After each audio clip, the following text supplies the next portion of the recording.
Hello, everyone. Hello. Can you all hear me? If you can hear me, just make a thumbs up. Thumbs up. Good. Thank you. We shall start in 2 minutes.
Good afternoon, ladies and gentlemen. It is now 3 o'clock.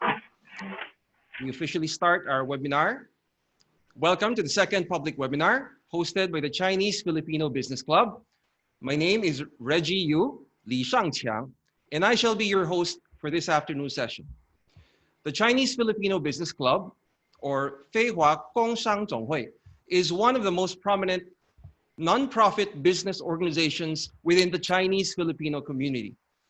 Founded in 1988, the club has now grown into a membership of more than 400 nationwide, a roster of which includes professionals, businessmen, illustrious industrialists, and entrepreneurs who clutter the entire business firmament of the country and belongs to the creme de la creme of the Chinese-Filipino community.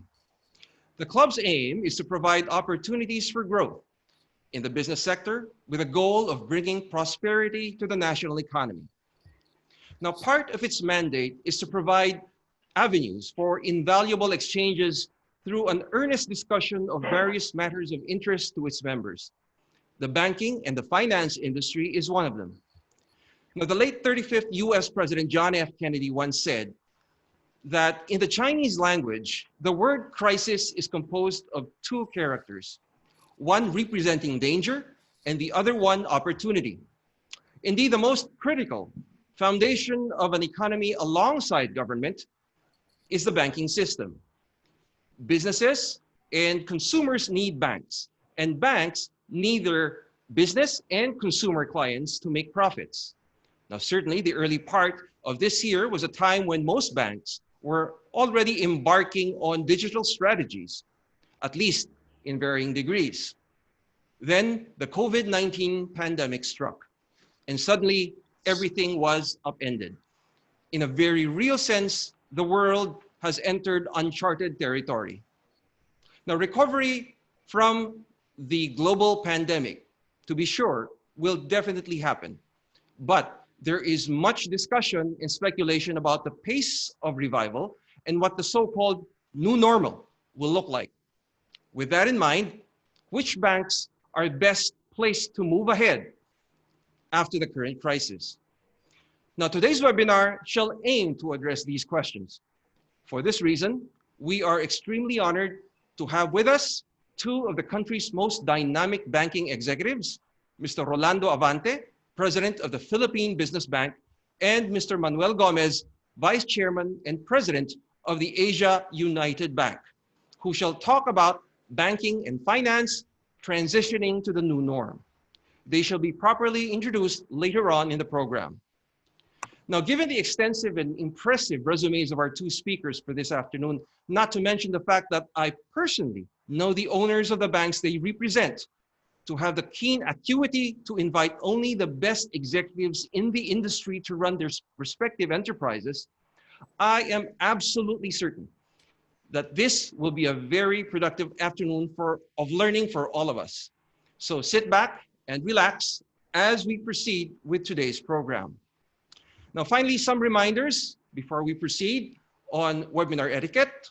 While we wish to make this session as inclusive and as interactive as possible, please keep in mind that you shall all be placed on mute, but we can already ask you questions at any time by typing in the chat area in your control panel below.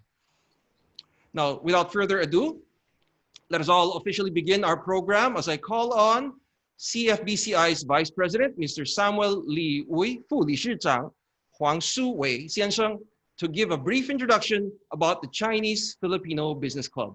Vice President Sammy, the virtual floor is yours. Good afternoon, everyone. I'm so happy that you are joining us on our CFBCI webinar. As a businessman, I'm also adjusting to the effects of the hard lockdown. I'm looking at our cash flow, and I am worried with the possible acceleration on our bad receivables. No wonder we have to work closely with our dependable bankers for their support, given this temporary setback. I'm thankful to PBB President Roland Avante for his ready yes when I asked if he could be one of our resource speakers. He is a very charismatic and dependable ally, just like their Chairman Emeritus, Ambassador Alfredo Yao, who happens to be our club advisor. I'm sure we will learn a lot from the valuable inputs from our two distinguished bankers. For those who are not familiar with CFBCI, please allow me a minute to introduce our organization. CFBCI is, or Huihua Kangxiong, is a nonprofit organization with 400 Chinese Filipino members nationwide. Name a business and it is likely that we have members in that line of business. CFBCI celebrated its 20th anniversary successfully last February 9 and 10 at Manila Hotel with almost 1,000 guests and Mayor President Duterte as our keynote speaker. CFBCI has always been in the forefront of service to the Chinese Filipino mainstream society. The organization has been collaborating with various government agencies to bring prosperity to the country and its people. Allow me to cite two of our noteworthy efforts. One, CFBCI was instrumental in the approval of the Naturalization Law of 2000. Two, during the Marawi siege 2 years ago, CFBCI came up with a project to assist the government by constructing 110 immediate shelters for the displaced people of Marawi. Instead of criticizing the government, CFBCI looks for ways on how to help. Thus, CFBCI provides assistance to PNP with donations from reloaders to patrol cars. It conducts free knowledge seminars, just like this one. It awards scholarship to financially challenged college students. It provides free computer lessons through its many Van Aralan. It conducts tree planting, bloodletting, as well as medical and dental missions. Aside from donating deep wells, it also initiates annual dengue fumigation. CFBCI does relief operations to victims of disasters and calamities. To support the plight of the poor due to ECQ recently, it donated 10 truckloads of food items to 5 major cities in Metro Manila. The Chinese Filipino Business Club, Inc. is continuously coming up with new ways to be of help to the government and be a blessing to as many people as possible. Thank you.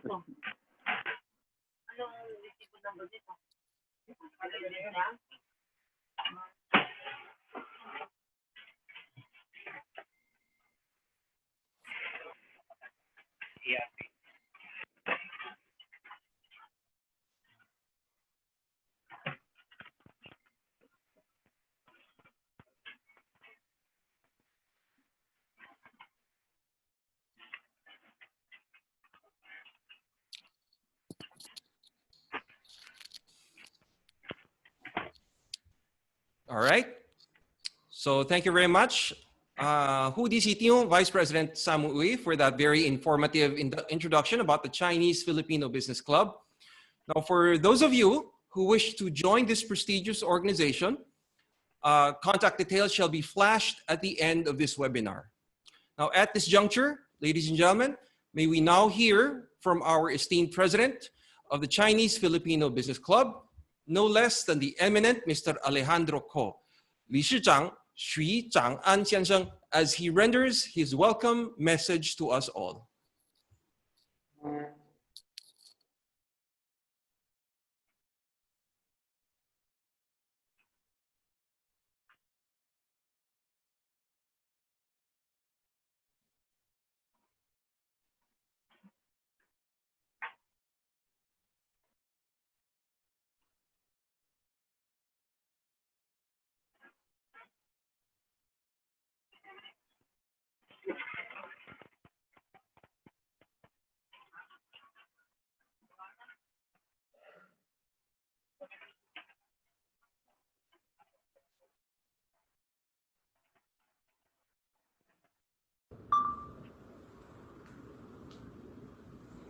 Our esteemed resource speakers from Philippine Business Bank and Asian United Bank, Mr. Abante and Mr. Gomez, fellow CFBCI College participants of today's webinar, friends, ladies and gentlemen, good afternoon. Welcome to our webinar on banking and finance transition.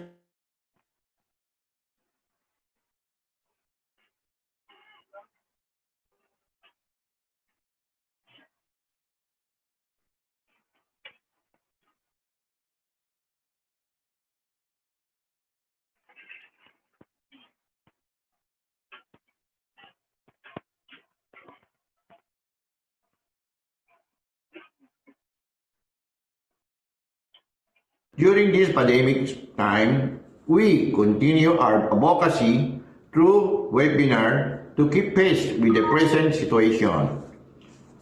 As a country may be heading to the deepest economic recession due to coronavirus pandemic, most of the business are concerned on the credit ratings, margin tradings, lending, interest, investment, and all other matters that are closely related to banking institutions.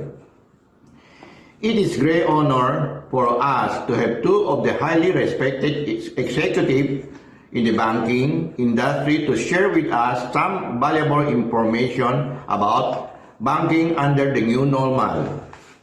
I hope this webinar could be informative and enlightening to everyone. Thank you, and may we all have a meaningful afternoon.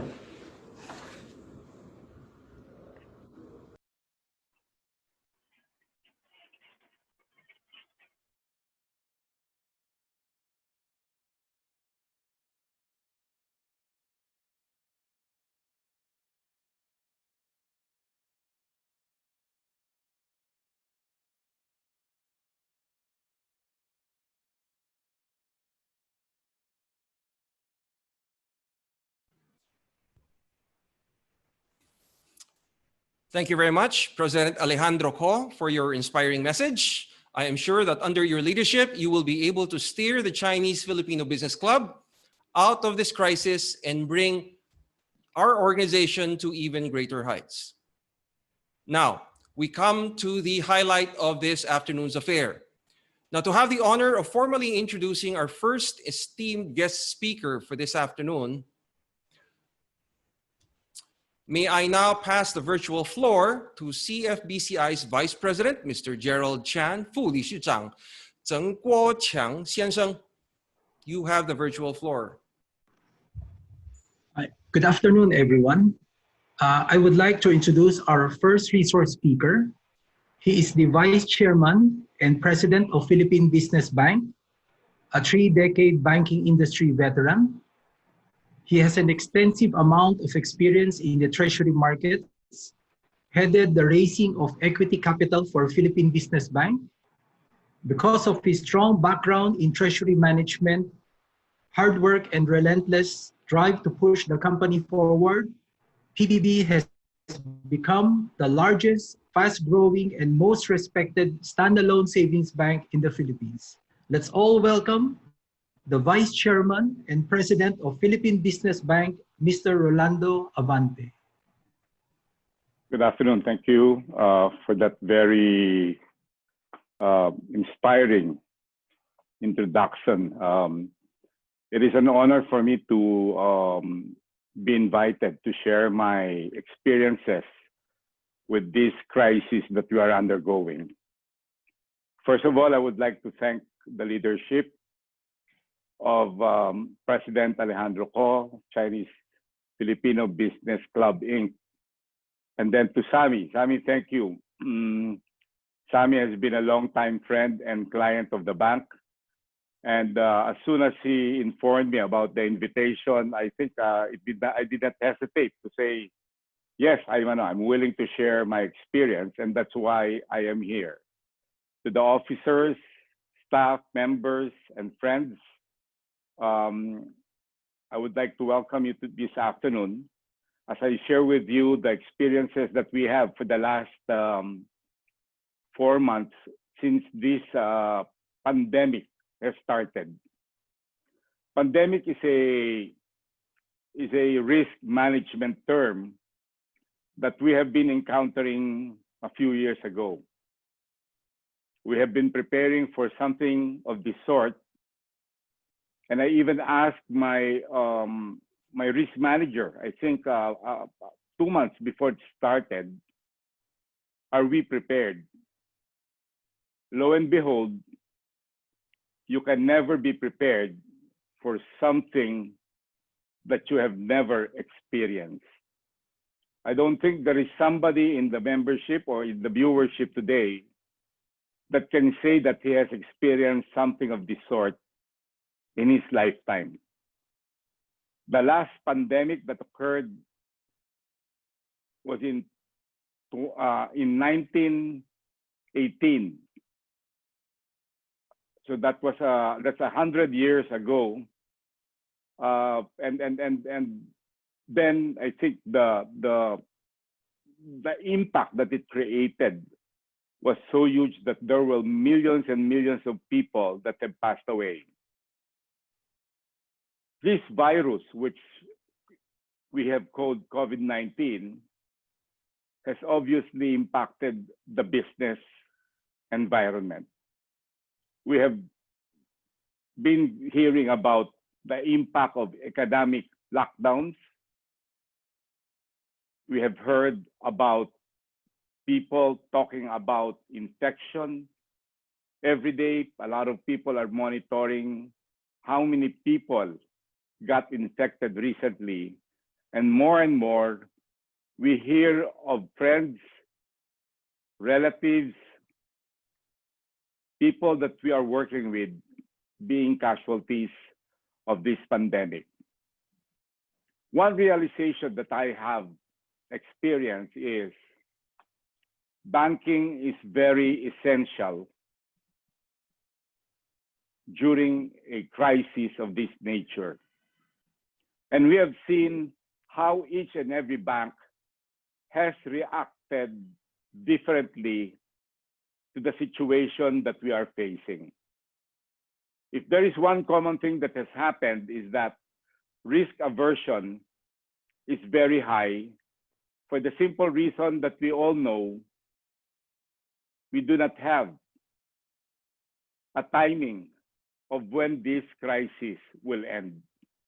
Not even the search and discovery of a vaccine will be able to address that timing because the effectiveness will be different. I would like to share with you what has transpired over the last 5 months that we have seen this virus really wreak a big impact on our economy. One of the questions that has been asked of me is, how long do you expect this crisis to remain? And the question that I always give, the answer that I readily give is, I do not have an answer. But the best is to be prepared as each day comes and learn from our experiences as it moves along. Pandemic is described as widespread epidemic. It is not just contained in a particular area. It is global in nature. And that is why we have seen governments, economic managers, central bankers addressing this particular crisis collectively, and most of all, giving whatever their thoughts about solving or about at least abetting the impact of this crisis. In the banking world, I think we have seen the difficulty that banks have seen when the ECQ was first implemented. We saw branches being operated either on full-time or part-time. We have seen the changes in the branches that has happened. People are being warned and always being reminded of protocols. And this is how difficult banking has been, because you will see sometimes that a branch has to be shut down even for a day or two, so that there will be disinfection that will be done, because either there is a PUI, a PUM, and eventually if it gets an infection, that is how it impacts the operation of banking. I'd like to share my discussion, and I've divided it into 4 sectors or 4 factors. First is on the deposit side. The biggest learning out of this is digitalization. Digitalization is a system improvement that allows the bank to onboard clients, that the client does not have to go to the branch for them to be able to open an account, to be able to transact by means of technology. This is something that has started to happen in the country, I guess, for the last 2-3 years. And honestly, I'll say with you that we are just in the process of going there.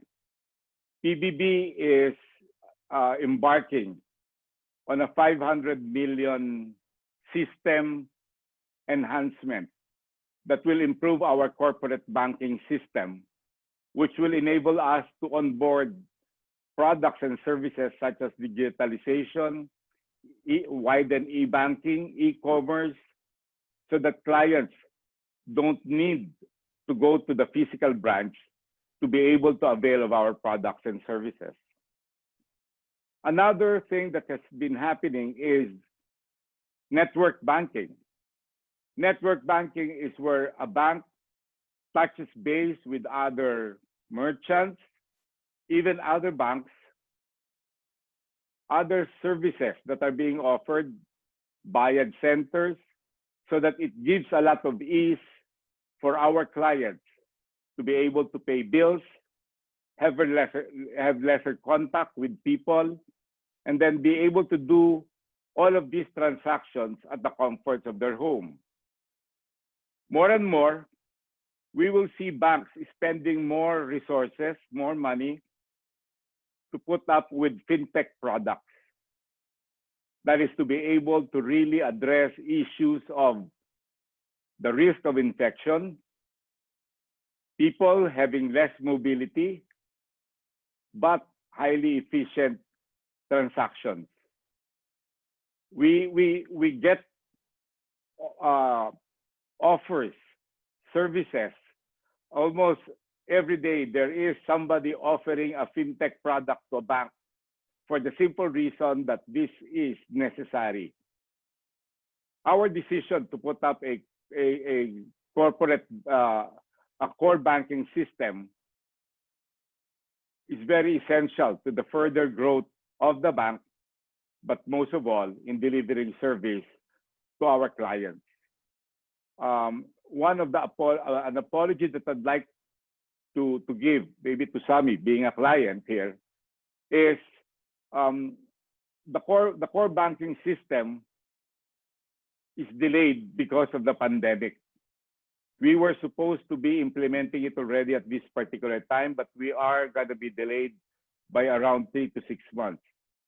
That is the bad part about it. But the good part about it is, as the pandemic goes on, there are already system improvements being done to be able to address what has transpired during the pandemic.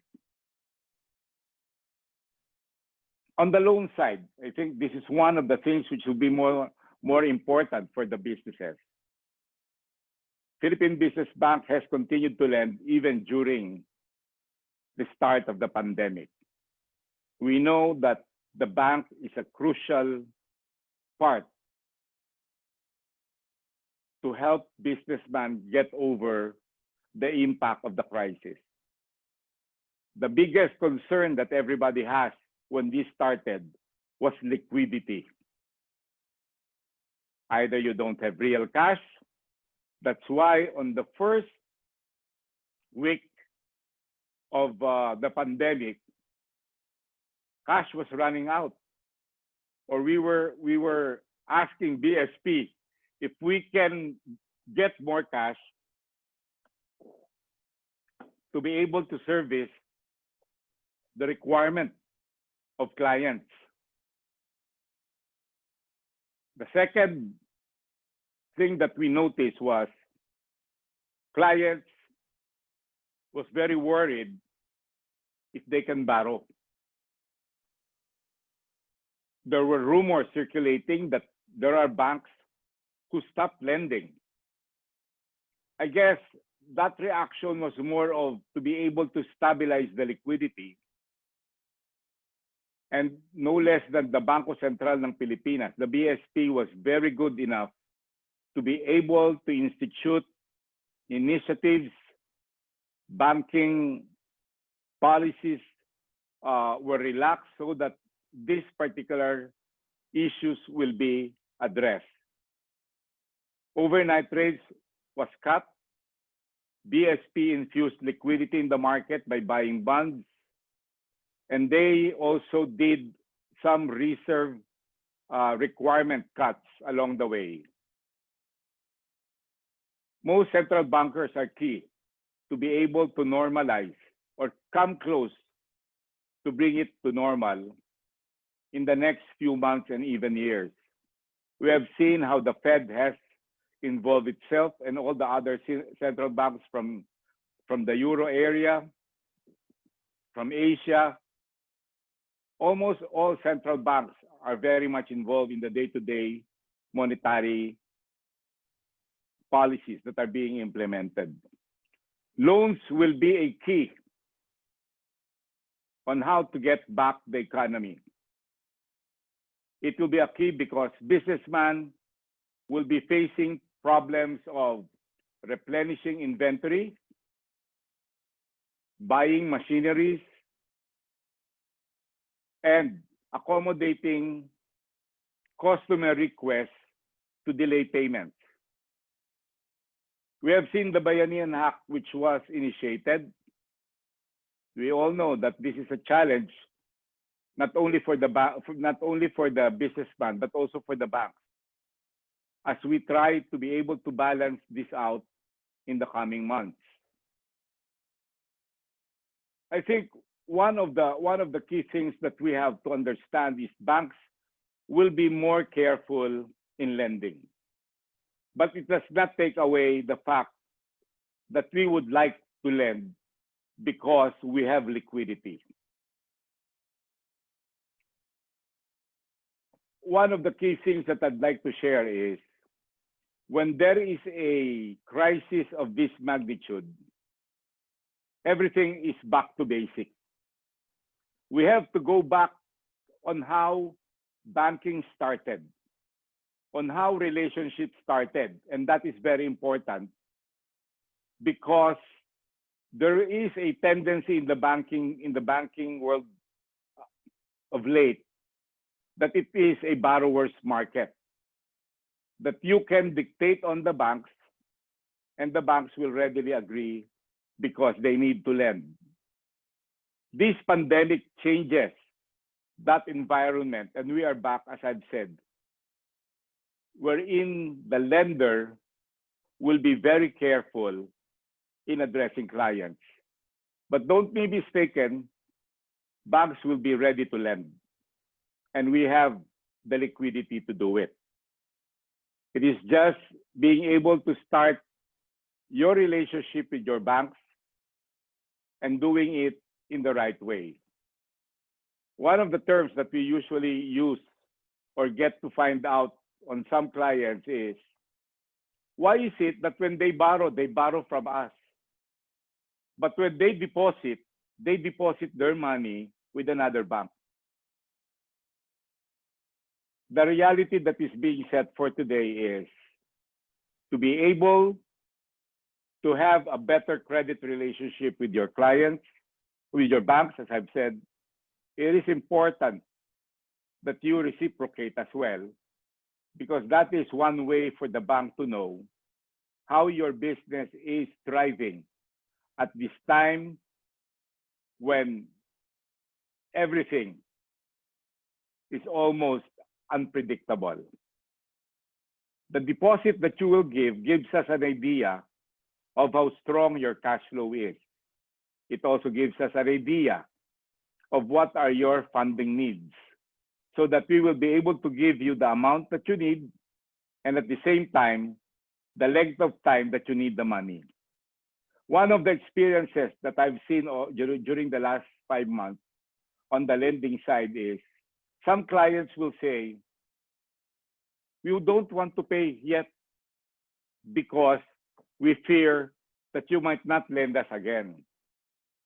I think that is a contrary to what should be the norm. In time of crisis, when you have a loan, prepare to pay for it, because the bank will readily lend it out again to you. They're able to see, as I've said, your cash flow. We're able to see how strong or what is the deposit frequency that you are getting from your customers, and how you are operating your business. I think new relationships will be hard to start on a clean basis. Collaterals will again be a starting point in the discussion. But there will still be businesses, as I've said, that can request for clean lines from the banks, especially if these businesses are essential and have strong cash flows. One thing that I'd like for clients to consider is, if before a usual credit evaluation for us is a month, it will take a little longer time of maybe a 1.5 to 2 months. Why? Because of the difficulty to be able to travel, to take a look at, to do bank checkings, real estate appraisals, and meetings amongst the account officers and the borrower are all now done through this type of meetings as what we are having. Whereas before, I do not even heard about the name Zoom. Now there is WebEx, there is Microsoft, there is uh, Google. So there are a lot of things being done out of the normal, wherein it is only now being coursed through the web. Investments. I think if you're talking to a bank about investments nowadays, bonds, both issued by the government has been issuing a lot of bonds, or corporations borrowing longer to be able to fund long-term capital requirements. The government, as I've said, has been borrowing heavily lately to be able to finance its needs. Philippine Business Bank and my tokayo AUB Lito Gomez are two of the banks that sell government securities of the bank of the government to form part of investments to our clients, and it is also part of the investments that the bank has been putting its money in.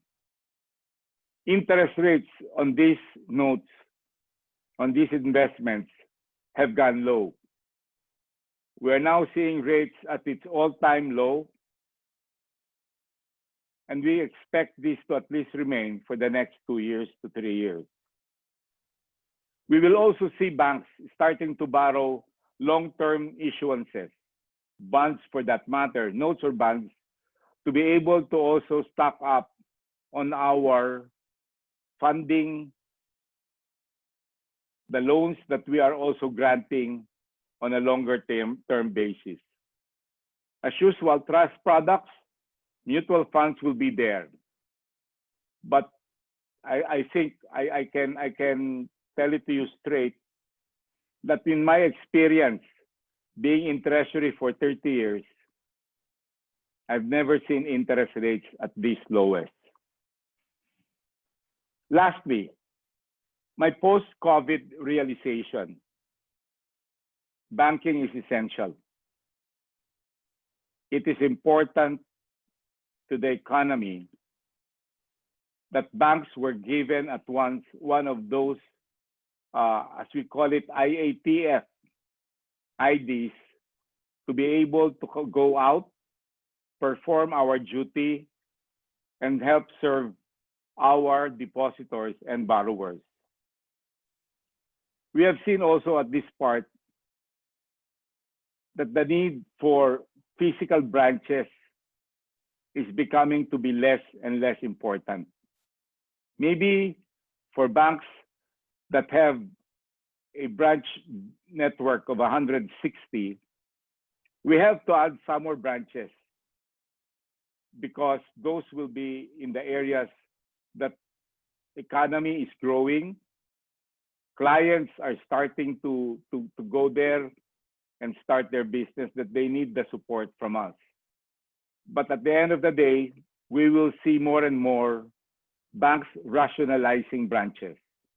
Not only are branches costly, but I guess when people become more techy, as we call it, there will be less need for clients to go to the bank. Cash is key. Build your credit lines. Whether you don't have a need for it or you foresee a need, it is always to have that ready, because you don't know when you will get an opportunity. I'd like to commend the starting point that Reginald shared with us, that a crisis is a two-phase thing. The bad part and the good part. The good part is the one that we should be focused on, because we do not know when will the economy go back and start getting better and better. And when that is the time that you will go and ask for a line, before you know it, there are already opportunities that you have missed out. So at this early stage, I am telling If you feel that your banking relationship is not enough, now is the best time to get one. Because if you're given at this time, it follows that the bank has a lot of trust in you and your business. Availability of new banking apps or services. You know, if there is one character of the Filipino, tamad tayo lumipat sa bagong technology. The term that we use is, I'm okay with this one. Why will I again try to learn? That was my philosophy. I have my secretary to do all my tech jobs. I have people in IT that will help me do it. But that has changed with this pandemic. I have to go deeper understanding technology. I have to go deeper and check out what the other banks are offering. I have to go through as well in knowing what are the developments that is happening. Because this crisis has taught us something, that we can be better. And there is no limit, even to age, that we can start learning new things, new ideas. One of the things that I've been doing of late is taking a look at the webinars, the web seminars that are being offered. And I have been amazed on the amount of ideas, of new developments that are coming out as a result of this crisis. And then lastly, I guess we have to accept the fact that a lot of our friends, a lot of our bankers, a lot of our clients, we will only get to meet through web meetings. Today is a first time that I am talking on a big scale. I think there are 304 participants. Wow. I hope they are not all my relatives that I was able to invite. I have a lot of friends who've been texting me about this webinar, and I told them, yes, it might be good for you to join so that you will get to find out what is happening in the economy. And at the same time, I guess, and I truly am, I admire the efforts of the Chinese Filipino Business Club. In this particular time, there is strength when there is number. And with the club, I end my talk today by saying that Philippine Business Club, Philippine Business Bank is here for you to help you with your banking needs. I personally handle clients. I get to see and talk to them because I'd like to find out what is happening in your respective businesses and where in your business does PBB have a spot on. Again, I'd like to thank the club for inviting me. I think the reason why I was first is because I will discuss the post-COVID impact and Lito will answer your question. So, partner, you take care of the answering of the questions. I'll know. Okay, thank you very much. And again, I'll be here on the side waiting for your questions later. Thank you. All right. Thank you very much, Mr. Avante, for that incisive presentation. And thank you for reassuring us of the Philippine Business Bank's committed support to your clientele.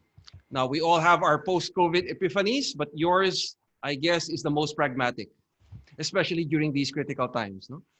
So before we move on to our next speaker, we would like to acknowledge the presence of Ms. Elizabeth Carlos Timbol, President of the Rural Bankers Association of the Philippines and Executive Vice President of the Rural Bank of Guagua, Pampanga. So welcome po, Ms. Liza. Now we move on to our second speaker for this afternoon. Again, may we call on CFBCI's Vice President, Mr. Gerald Chan, 副理事长曾国强先生, who shall do the honors of introducing our next guest speaker. Good afternoon again. I would like to introduce our second resource speaker. He joined Asia United Bank in 1997 as one of the bank's pioneer employees and helped grow AUB to what it is today. Prior to his appointment, he was the executive vice president, which consisted of over 229 branches. He also holds position as director of Asia United Leasing and Finance Corporation, the Rural Bank of Angeles, and Cavite United Rural Bank. Prior to AUB, he held the following positions: 1975 to 1986 as AVP for Money Market Group of BA Finance Corporation, 1986 up to 1988, Fund Management Division Head, Citibank, 1988-1993, Head of Consumer Banking, Citi Trust, and 1993-1997, Treasury Director, Citibank. He holds a BA in General Studies from Ateneo de Manila University. May we all welcome Mr. Manuel Aseneta Gomez, President of Asia United Bank.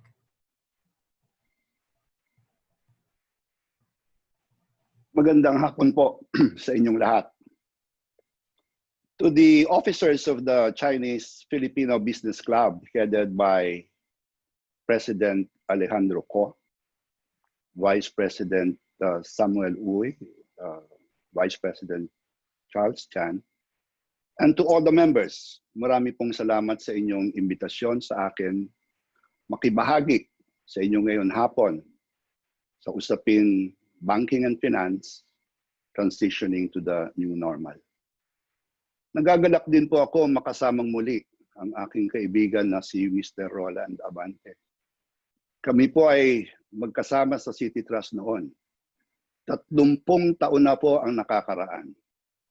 Ganoon na po kami kabata ngayon. Excuse me. Kung naganap ang pagtitipon-tipon natin ngayon, 4 months ago, malamang nagkakape at nagkikwentuhan tayo in person sa isang lugar. Nakakapanibago ang mga pamamaraan ng interactions natin ngayon. Ngunit sa kabilang banda naman ay nakakamangha ang mga technologies na meron tayo ngayon tulad ng Zoom, kung saan tayo ngayon nag-uusap at nagsasama virtually nga lamang habang pinapractice ang tinatawag natin social distancing. Bago at mahirap, pero we have all started to adapt to this new normal that we are facing today. May isa po akong nabasang article from a journalist from The Economist. Isang publication po ito sa London. Ayon kay Bartleby, siya yung journalist, hindi niya inaakala na noong March 16 ang huli nilang pagkikita at pagsasama ng kanyang mga fellow writers sa opisina nila. Ngayon, nabubuo ang publication sa kani-kanilang mga tahanan. Namangha siya sa bilis ng reaksyon na makapag-adapt at makasabayan sa mga pangyayari. They now work in the comfort of their own homes. On the couches, on the kitchen table, and in the dining room. Parang tayo ho, di ho ba? Sino ho ba sa atin ngayon nagtatrabaho sa kani-kanilang living rooms at saka dining rooms? Ladies and gentlemen, this is what we call the new normal. There is a lot of uncertainty, and many of us businessmen are doing what we can to help stabilize the economy. Stability and reassurance are two important things everyone across all ages need at this time. Economists say the script is still being written as we speak, and it will continue to be so in the many months or even years to come. So we must always be able to adapt to this changing environment while managing the current crisis. I have to exit and enter. Naalala ko tuloy noong inuumpisahan namin ang AUB in 1997. Can you still recall na panahon din yon ng financial crisis?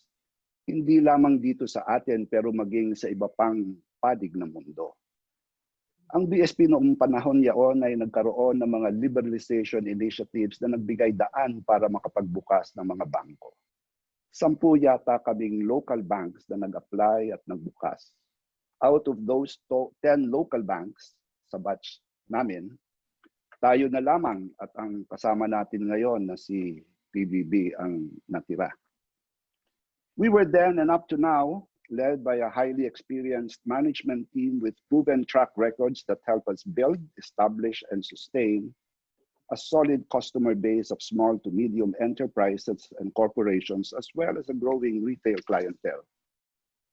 Our financial results are our biggest and most significant accomplishment. In 2019, our profits went up by 40% from prior year to 4.5 billion from 3.2 billion despite the challenging environment that we experienced. Last June 30th, we announced that we would pay a total of 970 million in cash dividends. That is 2 pesos per share, paid in 2 tranches at the end of this month and again in October. Coming from our banner year for the bank that was 2019, we carried our success onto a strong commencement of 2020. Amidst competition, AUB's core businesses remain strong and robust. We continue to adapt to the swiftly changing economy and new way of life as we consistently improve our services and strive to remain relevant to customers in this ever-growing digital economy. What makes us different from everyone else? We grow with you. Your story of success is our reality. It is in AUB's best interest na successful ang mga kliyente namin. The more successful you are, the stronger and more extensive our relationship is with you. Like before, we are now called again to adapt and reinvent ourselves. And we are up for this challenge. According to a recent Citibank report, global macro indicators remain at staggering levels. And for the first time, annual GDP growth is projected to be negative in 2020 across major geographies. Projected real GDP growth for the world is negative 4.9. For advanced economies, negative 8%. And for emerging and developing markets, negative 3%. On our domestic front, first quarter GDP posted a contraction of 0.2% year-on-year from an expansion of 5.9% in 2019. This registered the first contraction since quarter 4 of 1998. Full-year baseline forecast for 2020 is a contraction of anywhere between 3.1% to 4.5%. Economic activity in the Philippines is only slowly resuming after the government loosened movement restrictions at the start of June, with a renewed surge in COVID-19 cases prompting President Duterte to caution against a total reopening. The economy is likely to face further downward pressure. Headline inflation quickened to 2.5% year-on-year, above expectations. Through the second half, up to full year, headline inflation is forecast to be at 2.2%, well within the BSP's revised 2020 inflation forecast range of 1.75 to 3.75%. Higher than expected headline inflation was led largely by the transport component. Remittances from OFWs coursed through banks shrank by 16.2% from a year earlier to $2 billion. The central bank traced the slump to the repatriation of Filipino workers from countries heavily affected by the pandemic, and the closure or limited operating hours of some banks here and overseas during the lockdown. BSP expects remittance inflows to drop by 5% this year after projecting a 2% growth in May.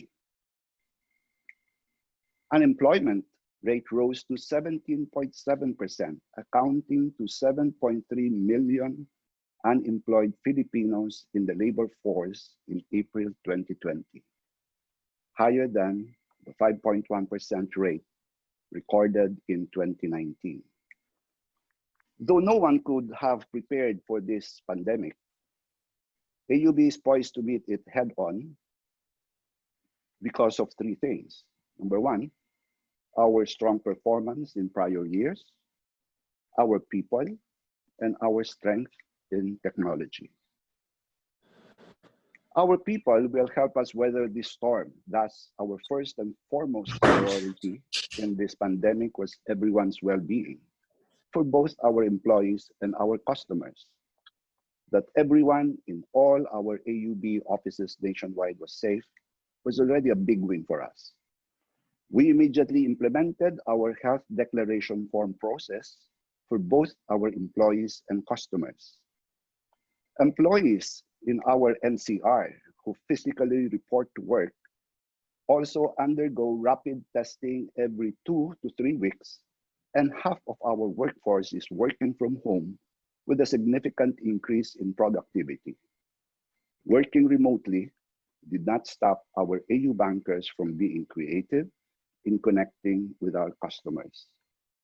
We promoted contactless queuing of branch transactions through our fast lane for clients who will use the virtual teller to queue their transactions before going to the branch. We have continuous customer care assistance through the bank's digital channels, such as social media, email, our customer service hotline, and our branches. Leadership foresight and our IT group's agility and flexibility pushed AUB ahead of the curve in terms of automation and in implementing new digital products, enabling us to meet current challenges and needs. The physical distance caused by this pandemic became a massive hurdle for businesses, but most especially for banks. Technology bridged this gap. Our branch operations were adjusted to follow a low-touch and safe banking blueprint to protect the health of our employees and customers. Because of this pandemic, the banking landscape has also changed. COVID-19 has drastically changed the lifestyle of everyone towards digital, ushering the new normal, especially in the banking industry. The rise and entry of foreign digital banks in the Philippines has further cemented the importance of digital transactions using only your mobile phone.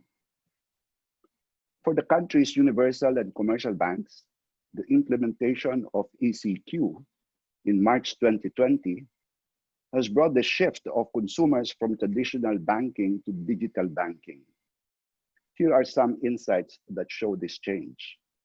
Steady rise in daily sign-ups on its online and mobile banking, a jump in digital transactions, including money transfers and bills payment, tremendous growth in cardless ATM withdrawals. The importance of digitalization was further highlighted through the strategic moves of major banks to invest in digital infrastructure to create variations of digital banking products.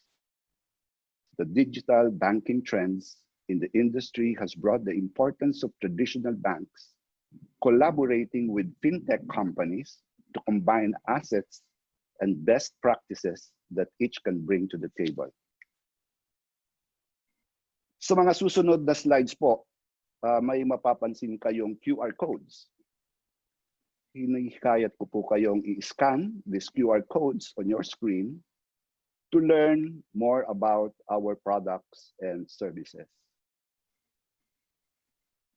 In the third quarter of 2019, we introduced Hello Money, our e-wallet solution, to address the needs of the unbanked and underserved market, as well as to appeal to our digital-savvy customers.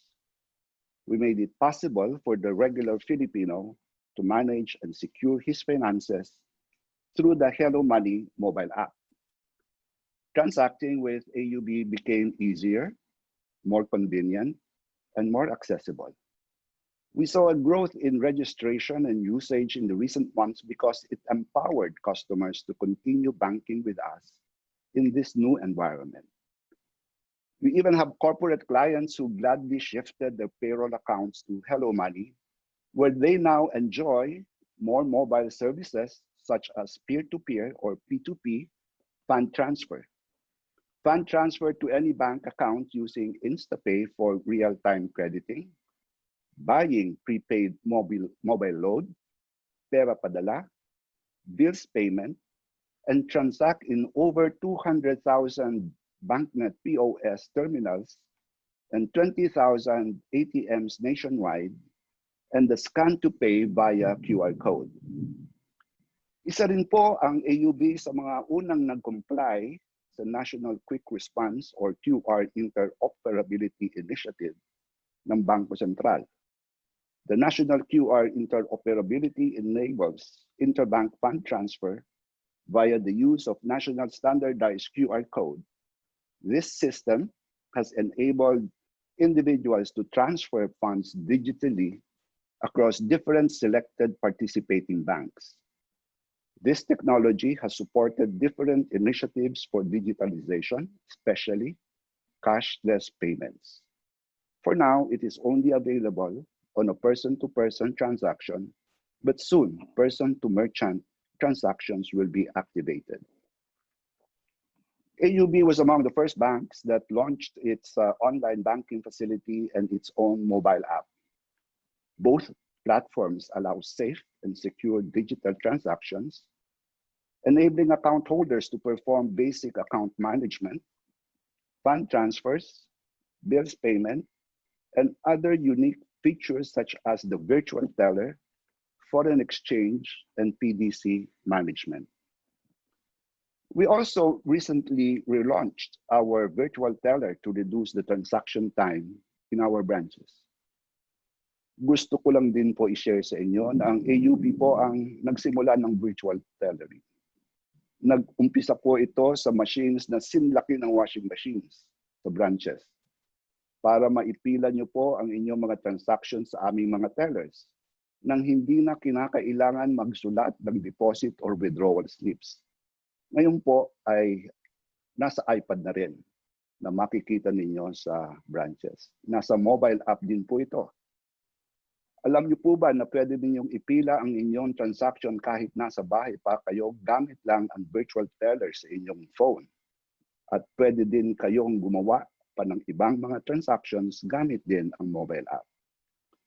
Isa pa pong enhancement ay maaari nyo nang i-deposit ang inyong post-dated checks or PDC sa inyong account anytime in any branch. Kami na po ang magtatabi at magde-deposit nito on the date it should be deposited. Using our online or mobile banking platforms, you can monitor your PDCs. Pwede rin i-pull out habang hindi pa na-deposit at pwede rin mag-change ng deposit date. Our flagship product, Biscuit, is the perfect one package, one deal for any business owner. It provides cash management solutions to different business needs in terms of collection, disbursement, and reconciliation, utilizing the bank's branches and digital channels to make it convenient for you and your business. We also pioneered AUB PayMate, a solution that allows merchants to accept payments using QR codes from WeChat Pay, Alipay, Union Pay QR, GCash, GrabPay, Hello Money, and Home Credit. We further enhance this with PayMate Boti, a social and web commerce solution that enables social media apps and websites of businesses like Facebook pages or messengers to accept orders, accept payment, and facilitate delivery. Very timely for this current scenario. Kasama din po ang AUB sa mga bangkong nag-participate agad ng ilunsad ang InstaPay at PesoNet. Dahil dito, naging mas madali ang pag-transfer ng funds mula sa isang account papunta sa iba kahit pa sa ibang bangko ang paglilipatan nito. Sa InstaPay, real-time ang crediting ng fund transfer. Sa PesoNet naman, same-day crediting as long as nakapag-transfer ka within the cut-off period. These are just some of the initiatives happening in our digital space. And we will continue to improve and enhance our AUB online banking website and mobile app to make this more effective and more efficient channels. At the heart of everything that we do are our customers. As we transform and transition to become a more digital-enabled bank, we remain human-centric and personal in all our interactions. While we believe that innovation and technology are essential, the human factor should be present even in digital products and services. It's the follow-through and the relationship that makes our clients stay and refer more to our growing depositor base.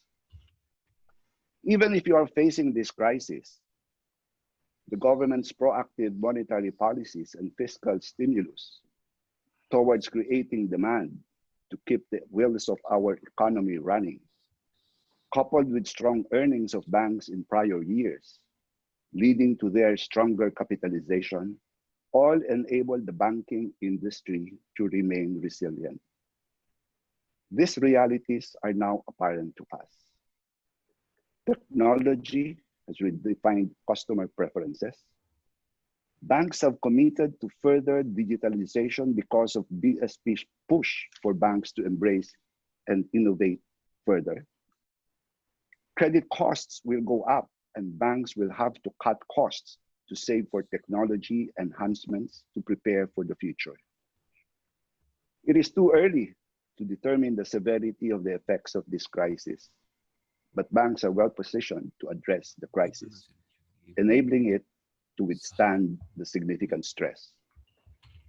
Hindi pa po tapos ang script ng storya.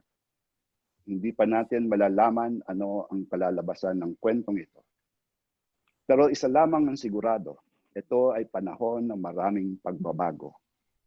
Sa pagkilala sa mga pagbabagong ito, mas mabilis tayo makakagalaw upang harapin ito ng may positibong pagtingin sa kinabukasan.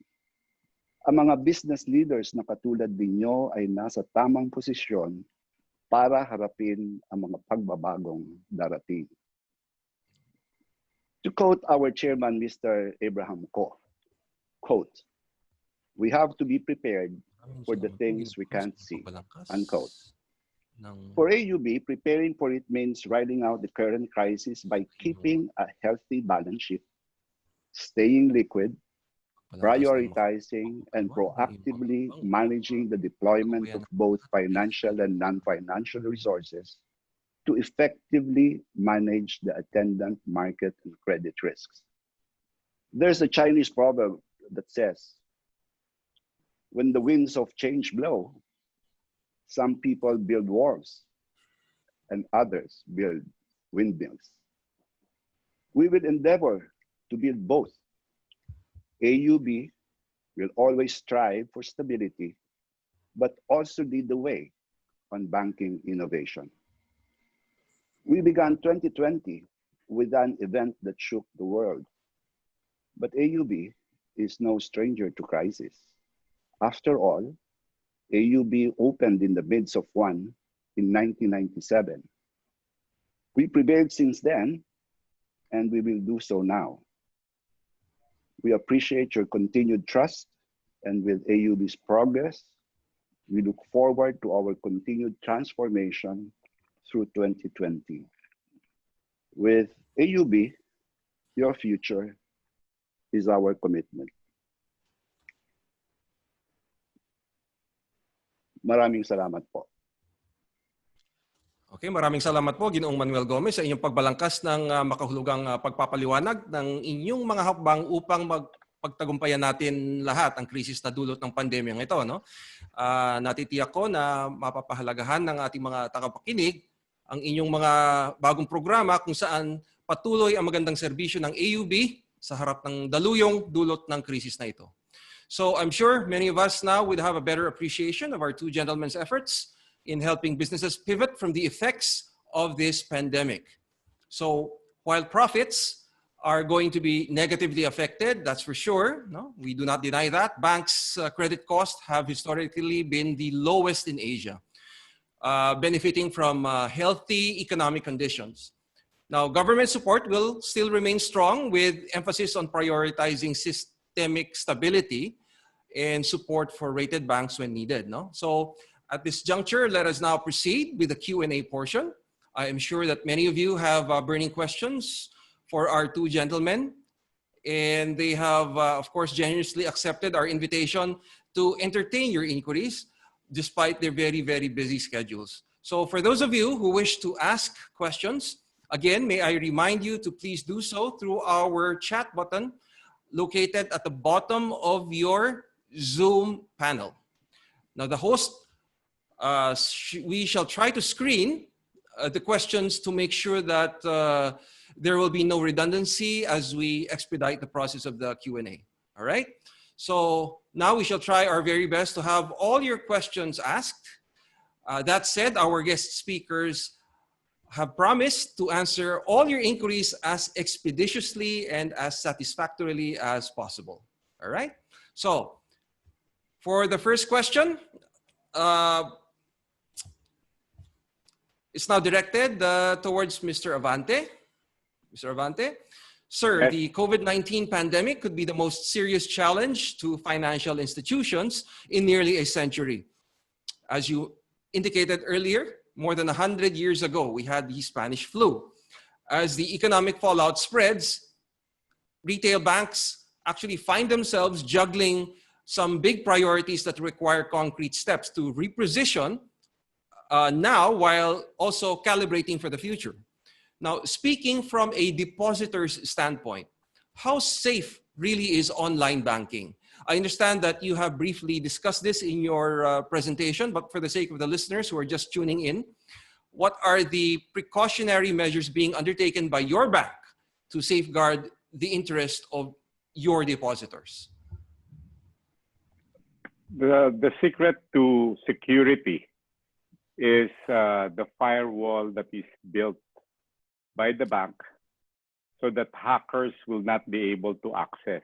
We all know that that is an inherent risk when you go upscale technology, and more banks are equipping themselves with measures and means to be able to combat these risks that are inherent to businesses.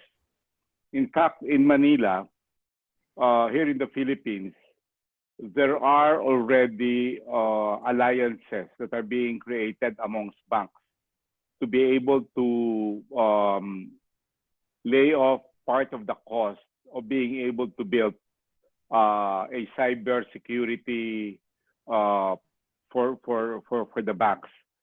The BSP, no less than their own IT people, have been helping out the banks in being able to ensure the safety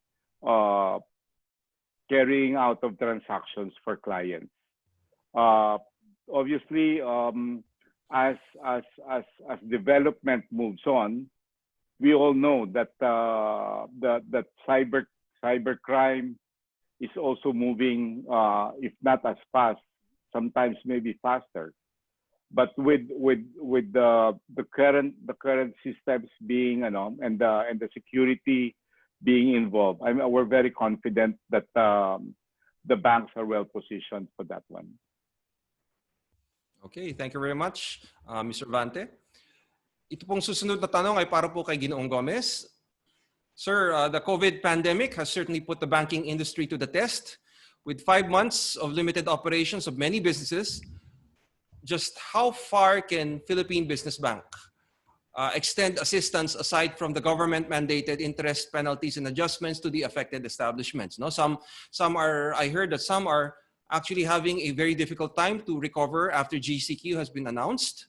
Some even reporting sales down by as much as 70 to 80%. No, so are we expecting even more generous loan restructuring being offered by your bank at least?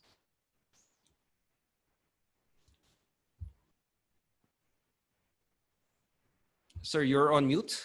You can unmute.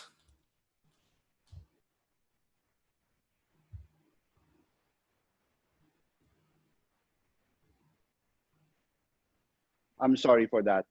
Maliban po doon sa Bayanihan Act, kung saan ay nagbibigay ng loan relief ang mga bangko sa kanilang mga customers. Ang masusi pong pag-aaral at pag-a-analyze ng credit ng isang commercial loan borrower tulad ng naipaliwanag kanina ni Mr. Abante ay lagi natin ini-strengthen. No?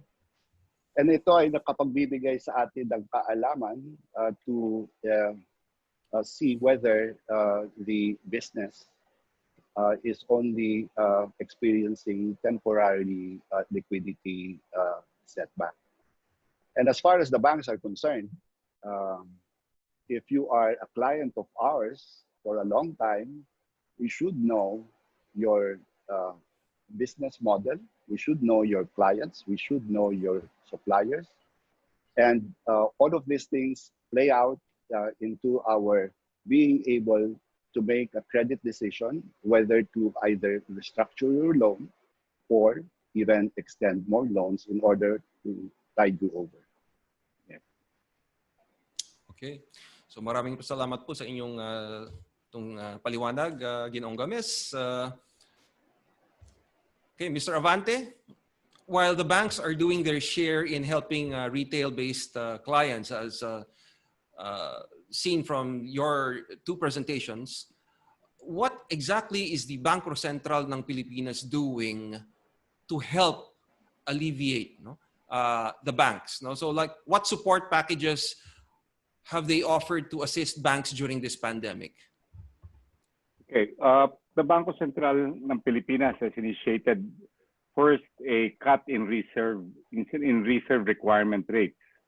For Unibank and commercial banks, the BSP has been cutting it aggressively for the last 2 years that Governor Ben Jocno has come in. The drop in reserve rates allows the bank to have lower intermediation cost. Ito yung pag meron kang piso, before, napapautang doon is only 81 centavos. I think now, ang napapautang namin is already 88 centavos for Unibanks and commercial bank. That means a lot because ang sabi ko nga, yung intermediation cost na tinatawag is lessened. There are also other measures that the BSP is doing. They have been cutting interest rates aggressively. I'd just like to explain to everybody na yung kinakat ng BSP will not be in tandem sa rate mo. Because remember, if there was something that the banks have been allowing itself to be part of late before, is that we were aggressively lending to the point that yung credit cost na tinatawag was not totally being considered in the pricing. This pandemic has brought that back into its proper perspective. I guess you have been hearing that banks have been aggressively provisioning. The BSP has also been involved in the open market operation. They have been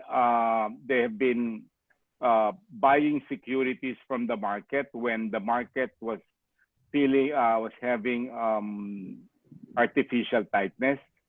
Of late, the BSP has also cut the minimum liquidity ratio for the banks. That is also another liquidity that comes into the picture. The BSP has given the banks also a 5-year relief on complying with provisioning that will be caused by this pandemic. As I would like to, thank you, Lito, for that sharing. Na sa clients ngayon, I guess banks are more than willing to be able to really help out. This is not the time to collect. This is the time to be able to assess what the client needs. Banks are very willing to take a look at what the client business is going through and then advise on what is the proper restructuring or financial treatment that has to be given. And BSP has been monitoring us, by the way, Reggie. They've been asking us to submit reports.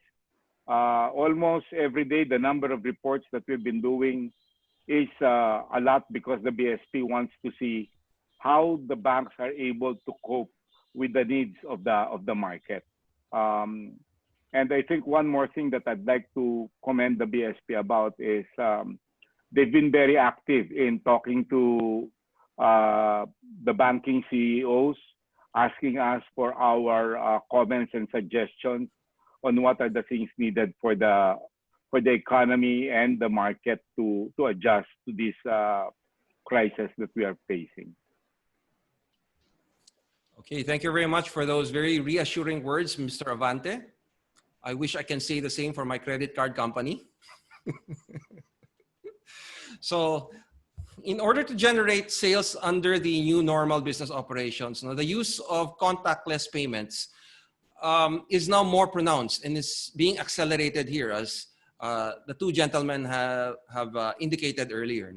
So, kay Ginoong Gomez, during these critical times, would you have recommendations on the safest options?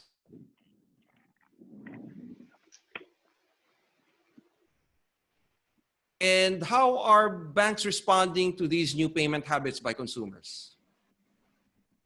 Mr. Reginald Yu, I'm sorry I have not heard your question as you were temporarily cut off from my video and audio. Can you please repeat the question again? Sure, no problem, sir. During these critical times, would you have recommendations on the safest digital payment options available? Any suggestions on possible future trends, and how are banks responding to these new payment habits by consumers? Ang sa amin pong mobile banking, for instance, it is safe in the sense that it requires a two-factor authentication process. First, you have to enter your password. And the second authentication process is you have to enter specialized series of numbers that is provided to you that changes every 30 seconds or a minute. So in other words, it assures you that your mobile banking service or internet banking service with us will always be safe. As I mentioned earlier, we have this product which we recently launched. It is called PayMate Boti. Ito po ay it will allow mga restaurants, for instance, to be able to cater to clients who would not go necessarily to their places, but rather just order online. No? Ang nangyayari ho kasi ngayon is that pag nag-order kayo, ang inyong mga order doon sa mga restaurant or kaya sa mga food establishments is that you need to show receipt of deposit or payment, no? And kayo pa ang mag-arrange pa minsan ng delivery nito or yung restaurant na mag-deliver sa inyo. Pero with our payment, isa po itong tinatawag namin na may fulfillment process na, in the sense that pag nag-order kayo, malalaman kaagad ng restaurant owner na nabayaran na siya without any need for him to wait for the receipt that you will send him to via your Viber or text messaging. And ibibigay na rin sa atin ang napoprovide na rin rather yung delivery service. No? So those are one of the things lang that we have recently launched in order for us to be able to really address the needs of our clients, especially in this situation wherein everybody seems to be afraid going out. No? Okay. Well, there is there's a comment here, no?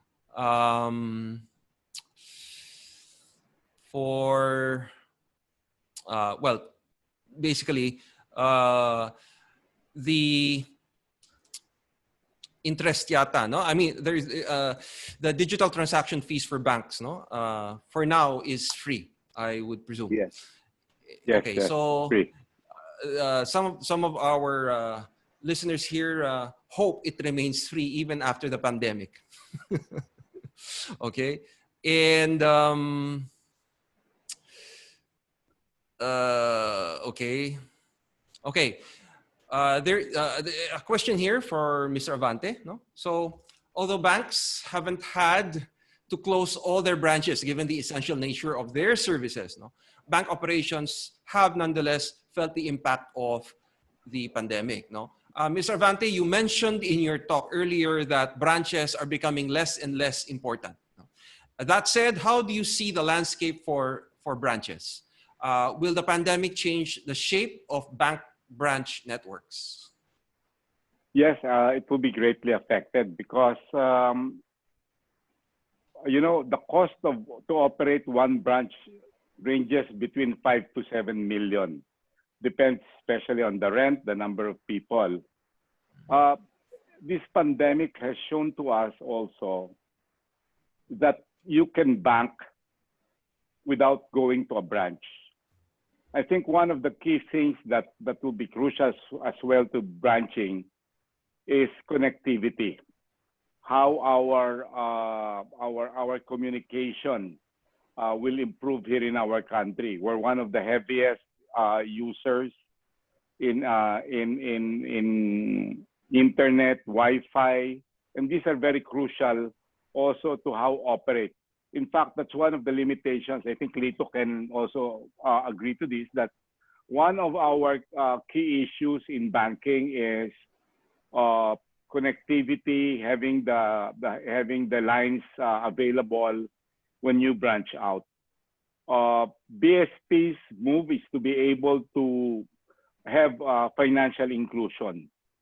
That's very important because I think, if I'm not mistaken, 2 or 3 years ago, there was a survey that shows only close to 40% of Filipinos are banking, or 60% is unbanked.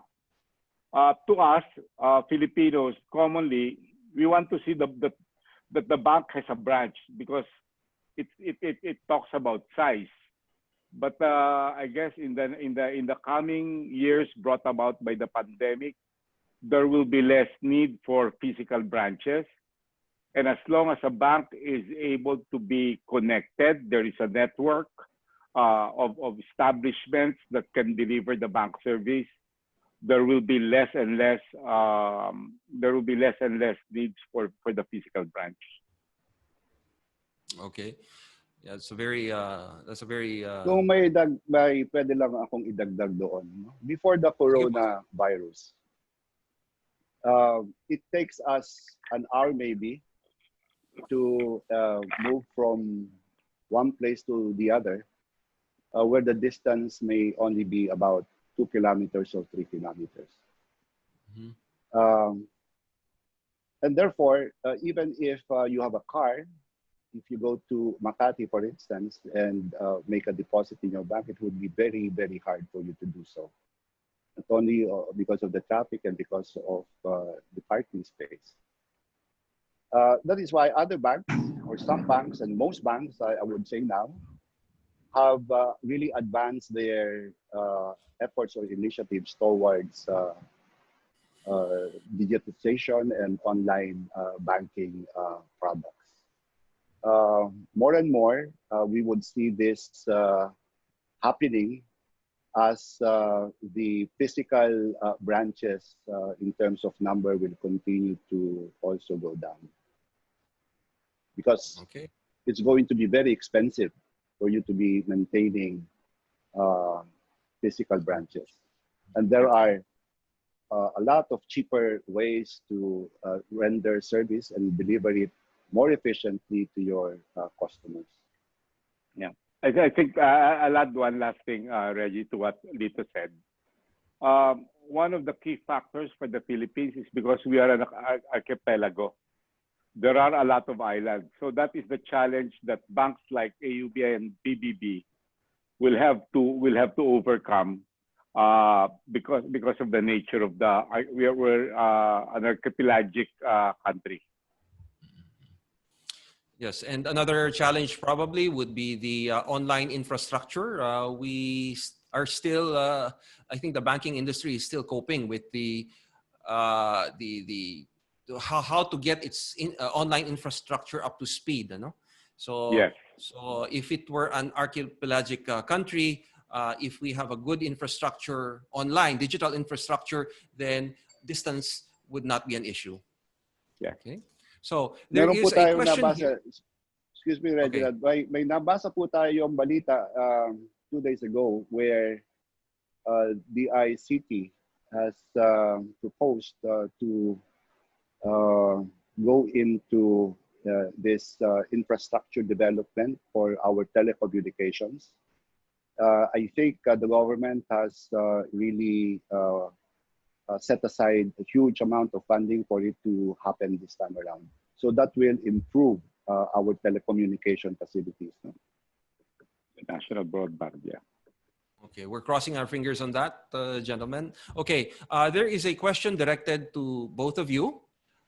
This presumably comes from a young banker, or at least a young individual. No? I wanted to ask. He wants to ask both of you if you have any advice on how to build a good credit rating for younger individuals, and also any advice to the young people during these uncertain times, as far as banking is concerned. Okay. You can probably start, Mr. Avante. Yeah. Yes. One of the key things that is being initiated by the government, which I hope can be fast-tracked, is the national ID system. The national ID system will be able to have in that ID system all the pertinent facts about an individual. ITR, credit history, phone history and everything, utilities.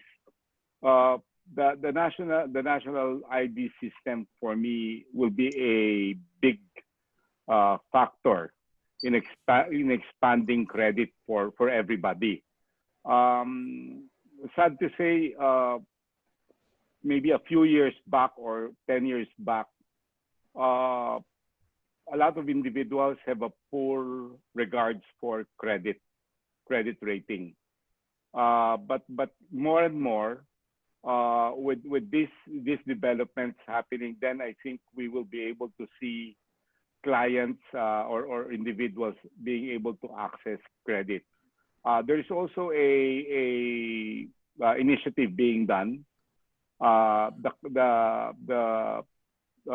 credit, there is a credit company which is being put up by the BAP, the Chamber of Thrift Banks in cooperation with the BSP.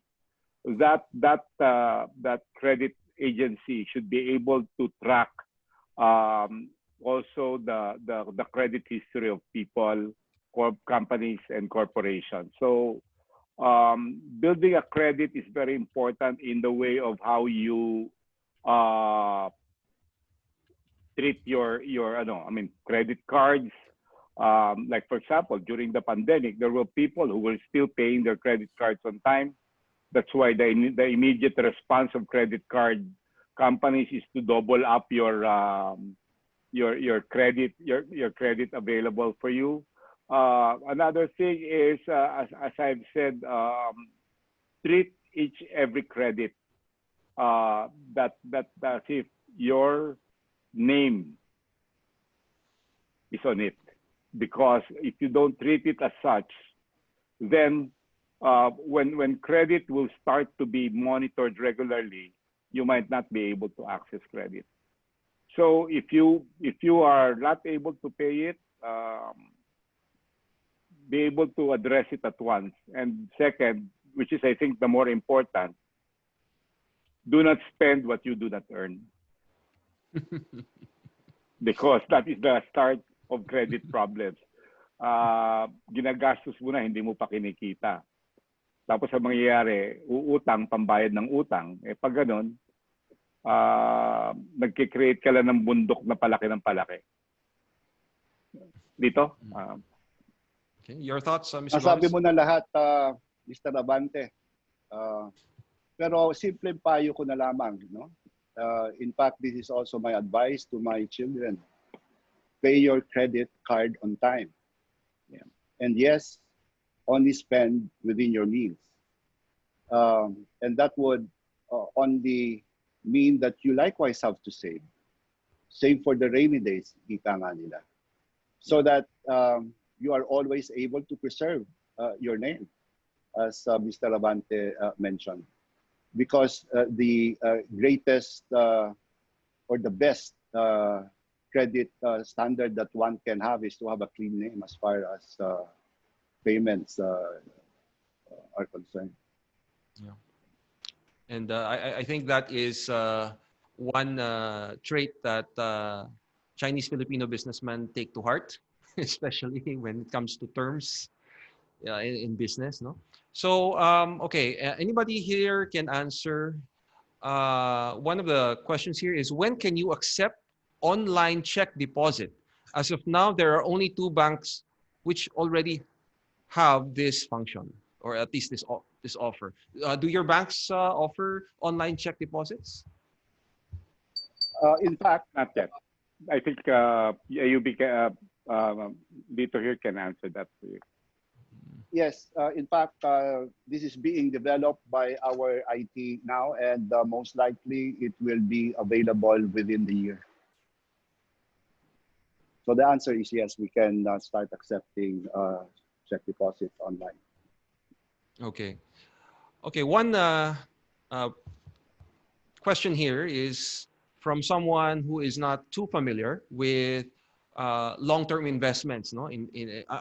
Well, I'm sure you are very much cognizant of the fact that in the past, the only investment that especially the more senior bankers know is the time deposit, no? But now banks have offered so many packages and long-term investments such as UITF, equity markets, mutual funds, so on and so forth, no? So for young individuals looking to grow their money during this pandemic, can both of our resource speakers enlighten us about these options?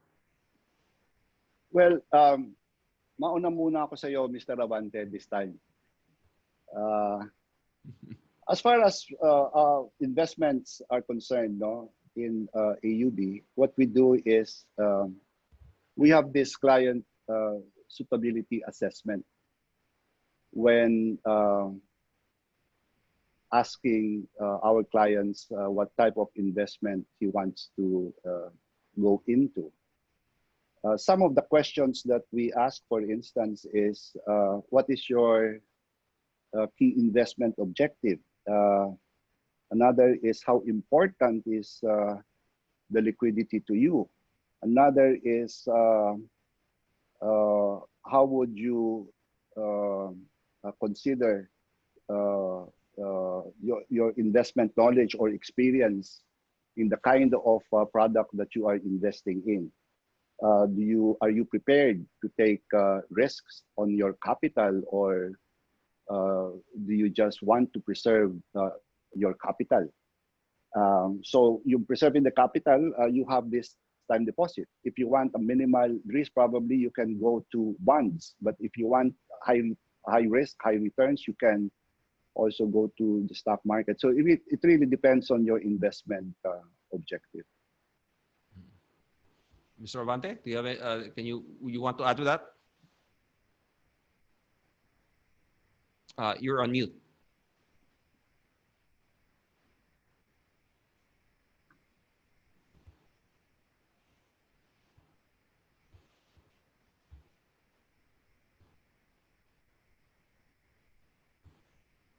All right.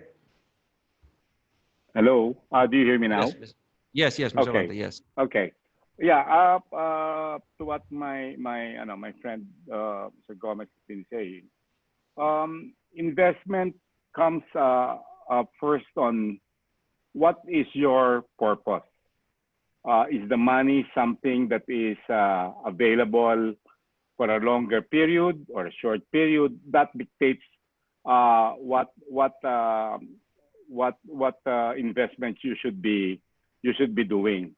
But one of the things that I'd like people to always realize is they have to be well aware of the risk that forms part of their investment, because not all investments, even with the bank, is capital protected. So there are products that are being offered which are capital protected, meaning to say, like a time deposit, it's capital protected. The only way that it can that the capital might be in danger if there's something happens to the bank, but up to a certain amount that is protected by PDIC. The government securities, if you will hold on to it from the time you invested to its maturity, it is capital protected. But if all of a sudden you have a need to liquefy, you have to sell it back, then there is that probability that capital might be affected. And there is also that possibility that capital also might increase, because there is what we call a market or a price gain that was made by the investor.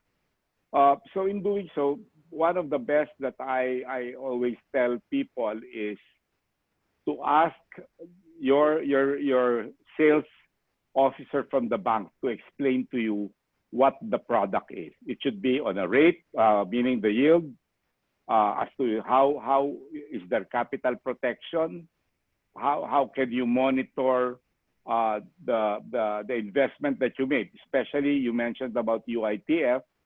UITF is being monitored through a NAVPU, or the net asset value price per unit. So if that NAVPU is going up, therefore you are making money. If it's going down, then you're losing money. Banks, I guess, will start to be issuing again bonds or 3-year notes to be able to form part of their funding strategy for their balance sheet. So that will also be available to them. Yeah. Okay. So both of you are still within the, of course, being at the center of the of the banking community, no, there is a question here. Do you see news of bank mergers or acquisitions next year coming anytime soon in order to strengthen the banking system? That is always a Anybody? possibility. It is always a possibility when the opportunity is really good. Why not? But as to the present, I can't say that there is one coming up. All right. Yes. I guess on that point, the BSP, since the time of, I think, the late Governor Paeng Buenaventura, all the way to the present, there's been an encouragement being given to the banking system to consolidate.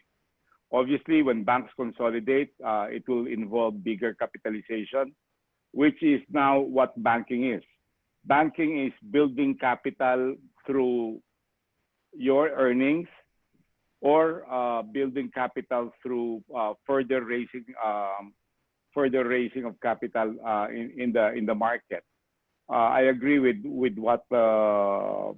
Gomez has said, that there will be room for mergers and consolidation, but in the Philippine setting, a lot of the banks that we have here are owned by strong families owning these banks. Again, I mean that will be a challenge to happen. But obviously, given what is happening right now, when two banks merge, obviously it should be a stronger and bigger bank, capital-wise and operation-wise. And there will be room also for making operations efficient. Okay. There's another question here. Can hotels, resorts still avail on medium-term bridging loans to augment funds for refurbishment or renovation during the pandemic period? Establishment is still on stop operation in the meantime, while transportation is still not normal. Anybody care to answer? I guess the biggest challenge to the banking system, because of late, what has happened is banks have been there's been a high demand for real estate loans. So that's why banks have been also raising capital to be able to absorb more of this risk. But at the end of the day, it will be a credit proposition. We will be very interested to lend if and when we find that the borrower, the project, is really feasible and credit worthy. Okay. If I may add Sure. and answer Sure. that question, we will act kindly if you are a customer of ours already, because we are there to help you.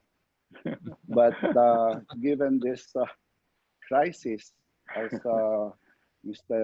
Abante has mentioned earlier, we will be stricter as far as credit analysis is concerned, especially that the hotels, the tourism, hospitality sector, the transport sector are most vulnerable to this current pandemic or this current crisis of ours. Okay.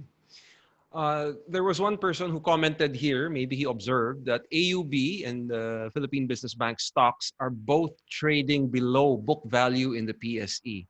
Now, except for BDO and BPI, almost all listed banks are trading below book value. What are the reasons for this phenomenon? And did the pandemic make it worse? Maybe anybody care to answer this? I'll start first because I haven't given dividend. My comparelito has already given theirs. Okay. I don't know. PBB is a growing bank. since I got in almost 10 years ago, we've grown the bank to where it is again now. We know that we are not yet where we want to be. We want to be a unibank. Currently, our operation is more so of like a commercial bank already. But since we would like to be a unibank, so we're still running up close to around maybe, I think, less than 6 billion of capital to come up to 20. Banking is a business that requires capital. The difficulty in giving cash, if you are running for capital, is that you're giving away money that you don't pay interest on compared to a deposit. So your capital, existing capital, is supposed to make more money by just allowing it inside the bank. Eventually, given our track record and this year's performance, I'm quite confident that the bank is on track to where we want it to go. The possibility of paying dividends will be there each year, depending on how the situation goes about. As to the price, yes, I guess we all know that the pandemic is the one that created a lot of drop in prices for most banks. And this is not just in the Philippines, but this is globally. But again, I think as I would put it, and I tell my shareholders, the only good thing that is happening is I'm buying stocks of the bank. I'm just putting my money where my mouth is. So plus the fact that if it is low and you think that the financials of your bank is strong, then it's a bargain to buy it now. Eh, yung iba yata gusto bumili pag mahal eh. Yun ang ano. Okay, that's all I can say. Mr. Gomez, do you have anything? Yes, our current book value, for instance, now is at 70 pesos and 80 centavos. Compare that to our current stock price of 47.50, 47 pesos. So your price to book there is about 0.67. Does our stock price really tell us something about the performance of the bank? I'd say it doesn't at all tell about the performance of the bank. For one thing, the cash dividends that we have paid translates to about 4.2% per annum, no? Insofar as interest rate is concerned. I think the thing that affects our stock price is the liquidity. We only have so much in issue, no? That the liquidity of the stock is not really there. So if, for instance, you want to sell 1 million shares, well, you can do that perhaps if you are trading big companies, but for our size, that would be hard to come by. So it's liquidity more than anything else. Liquidity of the stocks. Yeah. Okay. Not liquidity So, of the bank. Yes, I'd just like to add something. Yeah, like in our case, we are trading at around a little above 8 pesos. The book value of the bank is now at 20. So you'll see the difference or the discounted price. So that when things like this pandemic happens, people have a tendency to just get out, and maybe if they have other, you know. And then I agree also with Lito's comment about liquidity. And there are some people who, I think both of our stock, we have believers, people who would like to stick and buy the stocks and accumulate. So, because I think they see something good in the future, probably. Yeah. okay. Okay, there's this question from one concerned depositor, and that refers to, and I'm referring to two of your banks, gentlemen. In the light of the news from Malacanang that another possible MECQ for Metro Manila will be imposed on August 1, how would you, I mean, maybe on a personal note or how officially, how do the banks view this? How are banks now in general in terms of defaults, maybe the default rate? How will another round of MECQ affect the banking and financial system of the country? Now, even with low interest rates, would this environment generally create new businesses, despite the fact that there are very few industries that have succeeded given the pandemic? And speaking as an investor, would it be better to just keep my money in the bank and have liquidity if bond yields are low, stock market is not doing well due to the current pandemic? So anybody of the two of you can answer it? Yeah, let me start, Roland. No,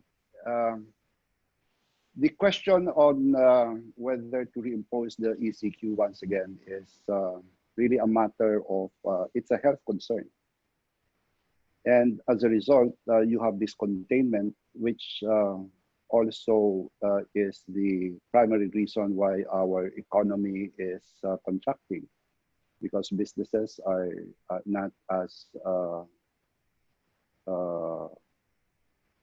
profitable or productive as they want to be. So as far as the defaults therefore is concerned, the banks, because of their healthy capitalization, can afford to set aside more loan loss provisions. No? We have seen, for instance, in the last 2 months that several banks have really increased their loan loss provisions. We have likewise increased our loan loss provisions precisely because we anticipate some problems along the way. And as far as investment is concerned, where to put it, I'd say that I agree with the person who asked that question or who commented that currently cash is king. All right. So, okay. Yeah. Anything else? I'll add to what Vito said. Yes, nobody would like to have a lockdown or a semi-lockdown and an MECQ, because that is really telling 2 things. One, that the pandemic is getting worse, and 2, the economy will suffer. In the experience that I've gone from the last 5 months of this, containment is priority. But if you can contain and still open the economy, then that will be the best. I guess in our case, some of the situation has to be addressed by a more thorough solution to this problem. I guess there are some problems like they were saying that the people who are addressing the pandemic are all military and they don't have anything on the economic side. So I guess there might be room for improvement on that one. But as I always say, this pandemic teaches us to adjust and learn day after day, and how we do that will be helpful to be able to get us out of this problem. And then on what Vito has shared, yes, even with our instance in PBB, we know that if there will be again a lockdown, that might further affect the economy. And then what we are just doing is the same way. I've done my provision. I've already matched my provisioning last year at the first half of this year. So you approach it in 2 ways. You do continue business, try to do your best on that side, and at the same time you worry about your risk. On the investment, as I've said, what is your purpose? and what is your appetite for risk. Those are the two factors that should govern your investing of your money. Okay, so okay, probably have one time for one more question. Because I know we're already taking the time of our two gentlemen. I hope you don't mind. Okay. Okay. I'm okay. Yeah. Okay, so we know that managing the effects of the crisis on credit risks and capital levels is now a top priority, no, for every bank, no. But meeting that goal depends on each institution's ability to judge the potential impact of the pandemic over several quarters, perhaps several even years, no, and act accordingly. Now, for both Asia United Bank and probably for the Philippine Business Bank, would your dynamics of analyzing credit portfolios change from the pre-COVID crisis? In other words, how would your bank identify which debtors are eligible for repayment moratoria? No? Or how would you now determine the level of credit risk for each borrower? Of course, we can't be specific here, probably in a general sense. Okay.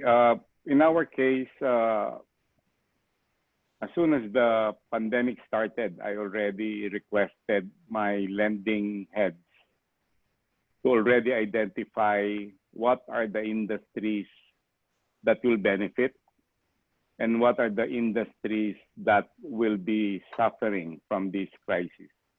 So that's how you do it at once. And then from then on, what we did is we took a look at the collateral position of those businesses that are challenged, and then we went through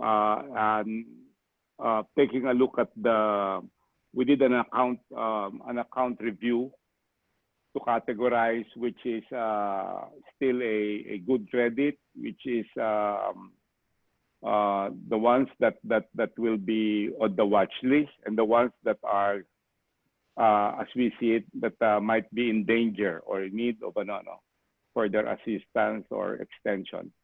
So you go through each and every one, because each client also, despite the fact that their business might not be good, the industry where they are, but if the majority owner has a strong cash flow, asset size, then I guess that will be treated differently. Most of the banks at this particular juncture is expected to be helping out our clients. You don't want to hear the term, you are a fair weather bank. That when good times are good, you are good, but when times get bad, you leave them behind. Because I'd like to say this particular line that this is a time wherein you can choose your bank and know how they supported you during this time. Because for banks like ours, our philosophy as well is, if we supported you at this time, then I hope when good times come, you will not forget us. Okay. Well said, Mr. Avante. How about you, Mr. Gomez? Just like what I've said earlier, we want our clients to grow with us. We want to see our client succeed in their respective businesses. But there are also times when we have to face reality. And during these times when, for instance, the client would ask us to restructure a particular loan of theirs, we really have to analyze the ability to pay and the state of the business. Incidentally, there are industries that are considered vulnerable, and these are the industries that we really keep close watch on. The developments in the industry, because as what Roland mentioned earlier, you might be in an industry that is strong, but your business is not as strong, and probably if you want to continue doing business with your bank, and if the bank wants to really help you, you must likewise help the bank by acceding to the request or the requirements of the bank. Like, for instance, I will ask you, do you have a collateral, for instance? Because at the end of the day, it is not only you that we are helping, it is our depositors whom we are helping, because we want our bank to remain profitable, and we want our bank to remain stable. And if, come to think of it, a lot of borrowers will be unable to pay their debts. What would happen to the bank? So, doon naman po sa mga kliyente, huwag naman nilang daramdamin if, for instance, we ask for this collaterals, no? Because that's the only way that we can likewise help you, and we can protect our depositors. Yeah. Okay. So on that note, gentlemen, I think that concludes this afternoon's webinar. On behalf of the officers of the Chinese Filipino Business Club, I would like to thank our guest speakers, Mr. Rolando Avante, President of the Philippine Business Bank, and Mr. Manuel Gomez, Vice Chairman and President of the Asia United Bank, for your very, very invaluable time in sharing your vast experience and unparalleled expertise to our audience. We have a record now. We have more than 300 people tuning in. Some of them probably have left, but we had a peak of more than 300 tuning in. So this has been a very successful webinar, and they're probably dying to listen to the banks, no, on how they can help them overcome this pandemic. No? Now, again, thank you and congratulations to the organizers for this very productive session. And before anything else, may I request everyone to please open their videos for a photo opportunity to be taken by the hosts of this webinar. Reggie, sige.